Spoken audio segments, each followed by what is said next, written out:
오늘은 내 인생에 있어서 잘못 선택한 문제를 해결하는 방법에 대해서 말씀을 살펴보겠습니다. 인간의 문제는 정말로 다양하죠. 물질, 건강, 자녀. 근데 여러 가지 문제 중에 진짜 힘든 게 인간관계 같아요. 제가 물어보니까 인간관계 때문에 죽고 싶고, 인간관계 때문에 너무 어렵고, 인간관계 때문에 분노가 차고, 인간관계 때문에 너무 힘들대요. 여러분 주변에 아주 인간관계가 좋은 사람도 있죠. SNS에 보면은 와, 우리는 동지, 커플이면 우리는 커플. 세상에서 제일 막 우위가 넘쳐 보여요. 보기에는 막 풍요로워 보이고 외적인 것도 아름다워 보이고 세상에서 제일 행복해요. 근데 좀 지나면 어떻게 돼요? 죄악된 인간들이 갈등이 또 생기잖아요. 가보면은 뭐 개정 폐쇄, 또 서로 증오하는 관계, 서로 고발이나 안 하면 다행이죠. 그러니까 이 세상에 믿을 만한 사람이 별로 없어요. 어떤 사람은 그래요. 목사님, 도대체 이 세상에 믿을 만한 사람이 한 명도 없습니다. 나도 그렇다 임마. 너만 그런 게 아니라 나도 그래. 이 세상에 믿을 사람이 한 명이 없어. 원래 인생이 그래요. 하나님 외에는 믿을 사람이 없어요. 이 아브라함의 그 후처인 하갈, 지금 사례한테 걸렸죠. 여러분 사례 걸려봤자 죽죠. 죄송합니다. 제가 웬만하면 이거 안 하려고 그랬는데 이 얘기는 안 하려고 그래. 이거 쓰면 내가 이제 아재 된다 해서 이건 안 쓰려고 늘 머릿속에 계속 주지를 하고 나왔는데 결국 나오고 마는데. 그러니까 뭐든 안 하려고 그러면 이게 나와요. 하여튼 사례 걸리면 죽어. 그러니까 이 사례한테 하갈이 걸려가지고 죽었단 말이에요. 네 마음대로 하라 아브라함은. 그러니까 어떻게 해요? 자격 박탈하든지 애굽으로 돌려보내든지. 여러분 이 순환을 잘 보세요. 처음엔 사례가 하갈을 신뢰했으니까 남편한테 안 줬겠습니까? 누구보다도 하갈을 예뻐했기 때문에 남편한테 준 거예요. 자식 낳으라고. 그 다음에 아브라함이 동조했죠. 또 하갈이 또 마음에 들었으니까 동조했겠죠. 그 다음에 어떻게 돼요? 하갈이 교만해지죠. 그 다음에 사례와 아브라함 간의 갈등이 생기죠. 그러니까 하갈이 이제 아브라함의 아내 사례한테 쫓기게 되죠. 악순환 아니에요? 여러분 인간은요 이렇게 계속 악순환이 돼요. 문제를 풀려고 하면 할수록 꼬이는 거 있잖아요. 그래서 진짜 깔끔하게 해결하고 싶으면은 예수님 옆에 문제를 내놔야지 깔끔하게 해결돼요. 하나님, 이 문제는 도저히 이거 불의가 아니면 풀 수 없는데요. 이건 거짓말 안 하면 풀 수 없는데요. 과연 그럴까요? 하나님께 내가 좀 정직하게 살고 싶다, 믿음 가운데 풀고 싶다 하고 그 문제를 내놔봐요. 나라의 제도를 바꾸더라니까요. 깜짝 놀랐네. 이걸 좀 정직하게 처리하고 싶은데 법이 안 됩니다. 그렇게 해서 어떤 형제가 기도했는데 나라의 법이 바뀌었어요. 진짜 대단하지 않아요? 하나님은 여러분 한 명이 내가 하나님 앞에서 정직하게 살겠다고 기도하면 나라의 법을 바꿔요. 그 순간. 여러분 이 하갈이 기도했으면 사실 문제가 금방 풀릴 수도 있잖아요. 뭐 죽이려고 해도 그 에서도 야곱 죽이려고 그러다가 금방 마음이 다 바뀐 거 아니에요? 근데 하갈은 어떻게 돼요? 6절에 사례 앞에서 도망했다. 여러분 직장 다니다가 도망가고 싶죠? 두 가지 때문에 못 도망가죠. 일단 먹고 살아야 되죠. 도망갈 수가 없어요. 또 하나 먹고 살 그런 여유가 된다고 할지라도 내가 하던 일 다 개판 쳐놓고 가면 어떻게 돼요? 그게 이제 사회가 되게 좁아요, 여러분. 교수 사회도 좁고 직장 사회도 좁고 의사 사회도 좁고 교육자 사회도 좁고 한 다리 건너면 다 소문나요. 무서워요. 되게 굉장히 좁아요. 그러니까 잘못 책임감 없이 도망가 버리다가는 후처리하기가 더 힘들어지는 거죠. 이거 오래된 이야기고 주변 사람들은 모르고 잘 해결된 문제니까 제가 얘기하는데, 제가 아는 형제가 오래된 얘기죠. 이제 입대를 했는데 너무 두렵고 부담스러워가지고 탈영을 했어요. 탈영을 한 다음에 이 세상에서 제일 믿을 만한 사람한테 전화를 먼저 했죠. 그게 누구겠어요? 야, 부담스럽게 부모도 아니고 애인도 아니고 내가 제일 믿을 만한 저한테 대전역인데 청바지와 모자를 좀 갖다 달라.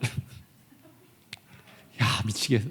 그때가 제가 총신대학원 시험 보기 하루 전날인가 이틀 전날 시험 준비하기도 바쁜데 얘가 큰일을 벌렸네. 참 타이밍도 대단한 타이밍이다. 난 대학원 시험 내일 보는데 얘가 대전역에 청바지와 모자를 갖다 달라. 내가 이 얘기를 했죠. 너 지금 타령했는데 굉장히 두렵고 당황스러울 거다.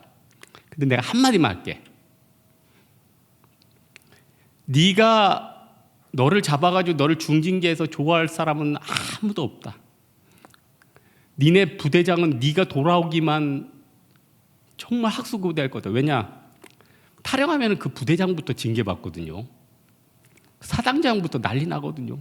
빨리 돌아오는 게 모두한테 도움되는 거예요.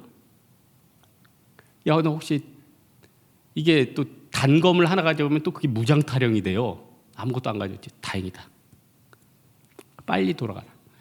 2주만 감옥에 있으면은 너 싹 없어진다. 조금만 생각하겠대요. 딱 하고 제가 기도를 했어요. 다음날 대학원 시험 봐야 되는데 미치겠네. 진짜 타이밍이 하도 절묘해가지고 잊혀지지도 않아. 부대에서 연락이 왔어요. 새벽에 들어왔대. 2주 영창 가고 깔끔하게 끝났어요. 여러분, 문제가 터지면은 돌아가면은 어렵지 않게 해결될 수 있는데 다 문제가 생기면은 죄를 죄로 막아요. 은폐해요. 거짓말해요. 점점 골마가는 거죠. 여러분, 아브라함이라고 믿음의 순간만을 살았을까요?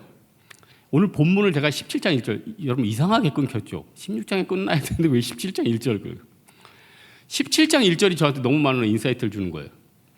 1절에 보니까 아브라함이 86세에 이스마엘을 낳고 99세에 하나님이 이렇게 이제 등장을 하거든요. 13년의 시간이 걸린 거예요. 그러니까 이스마엘을 낳은 다음에 이삭에 대해서 기대도 안 하고 그냥 13년을 보낸 거예요. 그냥 13년은 그냥 보내는 시간. 여러분 신앙생활 잘해도 한 1, 2년 그냥 하나님 잊고 그냥 그저 쏘쏘하면서 지날 때 있죠. 아브라함도 그렇게 지낼 수 있었다는 거예요. 그 시간이 근데 너무 아까운 거죠. 그 시간은 하나님 앞에 내가 동행하는 행복한 시간이 아니라 잊혀진 시간이 되는 거죠. 그래서 여러분 도망가는 게 능사가 아니다. 그럼 처리를 해야 되는데 어떻게 처리해야 되는가? 답부터 얘기하면 빨리 나갈수록 좋은 거예요. 제가 아까 얘기했듯이 빨리 나갈수록 좋아요. 하갈도 왜 살았냐면은 빨리 하나님 앞에 나아갔어요. 빨리 그 자리에. 예? 근데 이것도 여호와의 사자가 나타나서 딱 너 빨리 돌아가라 하니까 딱 그것도 마음에 감동이 있는 사람이 빨리 돌아가지. 강팍한 애들은 얘기를 해도 안 들어요. 여러분 진짜 이 세상의 가장 큰 저주 중에 하나가 조언을 해도 조언인지 모르고 도와주려고 해도 도와주는 게 아니라 자기를 공격하는지 생각해요. 그리고 자기가 마음이 삐뚤어진 거거든요. 이런 사람 평생 고생하죠. 하갈은 그 은혜는 있었어. 얘기하면 빨리 저항하지 않고 돌아가는 거. 여러분 칼빈의 5대 강령이라고 이거 굉장히 유명한 건데 튤립 앞자를 따서 하면은 뭐 T부터 해가지고 영어로는 다음에 얘기하고 그 정도는 합니다 저. 근데 다음에 얘기하고 제가 제일 좋아하는 게 뭐예요? 전적 타락, 무조건적인 선택, 제한 속죄, 성도의 견인. 5번째 내가 제일 좋아해요. 불가항력적인 은혜. irresistible grace. 저항할 수 없는 은혜. 은혜도 보통 은혜가 아니라 저항할 수가 없는 은혜가 있대요. 은혜도 적당히 와야지 하나님을 이게 대항하거든요. 예전에 뭐 존 파이퍼 책 보니까 이 저항할 수 없는 은혜를 가지고 이렇게 설명해요. 인간은 하나님을 계속 대적하는데 인간의 대적을 넘는 은혜가 이 irresistible grace라는 거예요. 근데 이 단어를 옥스퍼드 영어사전에 보니까 두 번째 뜻이 있는데 이 두 번째 뜻이 참 와닿아요. 저항할 수 없는 게 두 번째 뜻, 너무 매력적이어서 거부할 수 없는 거래요. 여기 미혼의 형제자매들, 여러분이 옆에 너무 마음에 드는 신앙, 성격, 외모 모든 게 쏙 마음에 드는 사람이 여러분 옆에 있어. 그리고 여러분이 좋다고 난리야. 맨날 쫓아다녀. 이걸 뭐라고 그러죠? 너무 매력적이었어. 거부할 수 없는 은혜라고 그러는 거예요. 어떤 느낌인지 아시겠죠? 하나님의 은혜랑 하나님이 주시는 게 너무 그 매력이 커가지고 거부할 수 없대요. 아우, 대박이야. 이게 이런 은혜가 있나? 이런 기쁨이 있나? 시편 34편 8절에 너희는 여호와의 선하심을 맛보아 알지어다. 그에게 피하는 자는 복이 있도다. 누구한테 피하래요? 하나님 앞에 피하면 다 된대요. 세상에 피하는 게 아니라 하나님께 피하래요. 시편에 나와 있잖아요. 하나님 앞에 피하면 하나님이 다 바꿔주는 거죠. 그래서 오늘 본문 보니까 8절에 보니까 나의 여주인 사라야한테 뭐 이렇게 돌아가겠다 이렇게 표현이 있잖아요. 벌써 마음에 회개할 마음이 생긴 거죠. 예? 벌써 영접 기도할 사람은요, 사형리를 듣기 전에 회개할 마음이 중생이 돼 있어요. 여러분, 영접하기 전에 회개할 마음을 성령께서 미리 찾아가서 그 사람을 깨놓는 거예요. 그래서 여러분이 전한 사형리로 그 사람이 예수님을 영접하는 게 아니라 성령께서 미리 중생을 시켜놓는 거예요. 그 다음에 사형리 듣고 깨지는 거예요. 그런 측면으로 이해하면은 유아 세례 같은 경우도 이거 약간 알레고리카를 하겠는데 유아 세례에 대해서 뭐 논쟁은 하도 많으니까 나중에 예수님이 알려주겠죠. 근데 중생 하나님 와서 그 사람 내가 너 택했다 그러면 태중에 택하잖아요. 여러분, 어떤 사람하고 얘기하다 보면은 그 사람이 쓸만한 사람인가 아닌가, 내가 이 사람과 평생 갈 사람인가 아닌가, 내가 이 사람과 동역해야 될 사람인가 아닌가 말하면은 여러분 대충 여러분 나이쯤 되면은 들어오지 않습니까? 말로는 그냥 립 서비스는 너무 잘해. 근데 그 안에 이제 교만함이 있고 거짓말이 있고 간교함이 있는 사람이 있고, 어떤 사람은 어리숙해 보이는데 굉장히 그 안에 진실함이 있어요. 그러면은 후자가 진국이죠.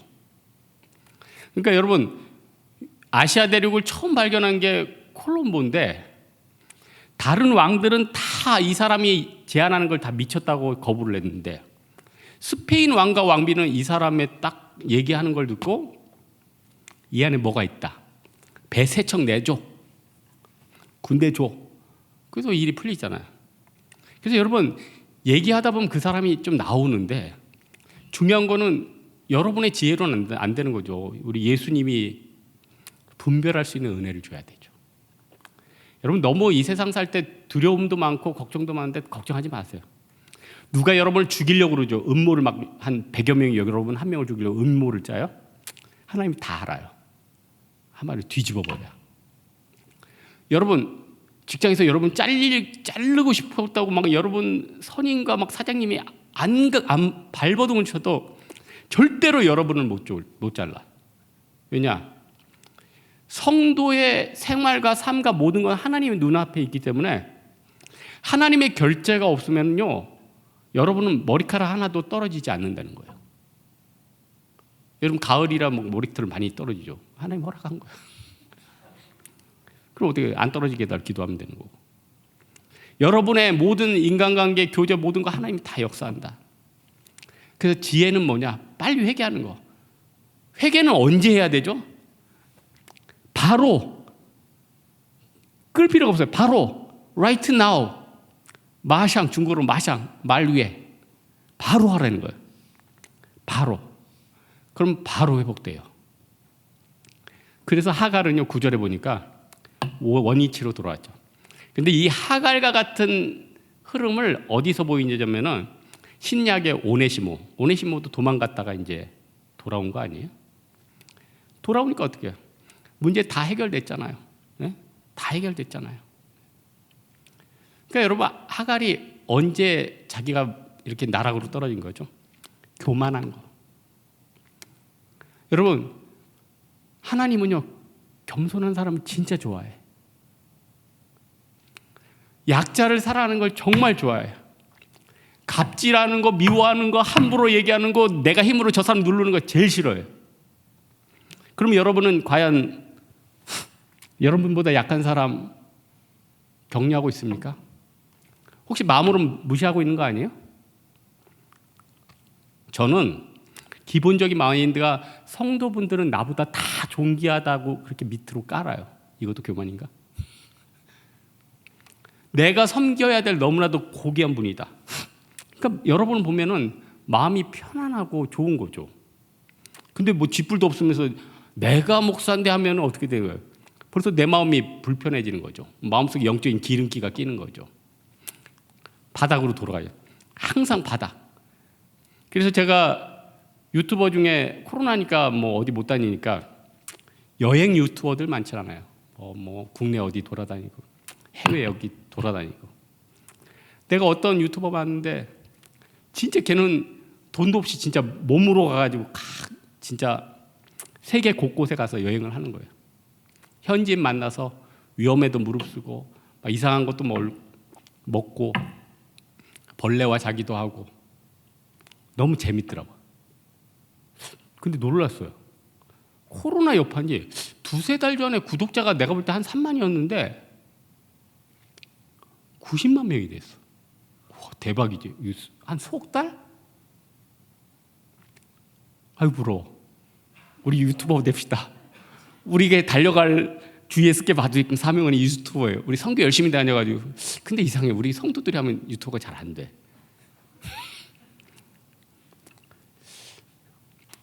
그런데 벌써 영상에 기름기가 꼈어.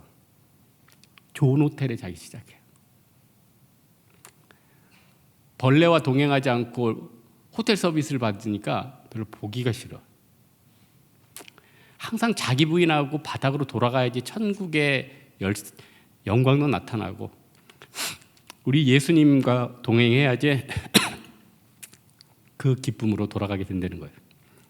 여러분 지금 어디로 달려가고 있습니까? 우리 진짜 엉뚱한 데로 지금 많이 달려가잖아요. 우리 정신세계가 어디 하나님으로만 달려가야 되는데 다 엉뚱한 데가 있잖아요. 엉뚱한 취미, 엉뚱한 물질, 엉뚱한 영광. 진짜 짧은데 인생 진짜 짧은데 엉뚱한 데 매달려 있지 않아요? 하나님이 항상 얘기하는 거예요. 원자리로 돌아가라. 원자리로 돌아가라. 여러분 인간이 저는 의사는 아니지만은 제가 내 나름대로 개똥철학은 아니고 건강에 대해서 제가 갖는 아주 중요한 마인드가 하나 있어요. 뭐냐? 제가 알다시피 여러분 전국에서 제일 따기 힘들다는 생활체육 스포츠 2급 자격증을 땄잖아요. 그걸 하다 보니까 경희대 가서 그 연수도 받고 그 전문가들하고 얘기도 많이 하고 그때 몇 년 동안 공부를 했었어요.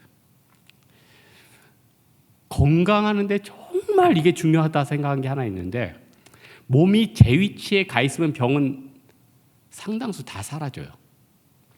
근데 몸이 병드는 굉장히 중요한 것들이 위치가 제대로 안 돌아가 있는 거예요.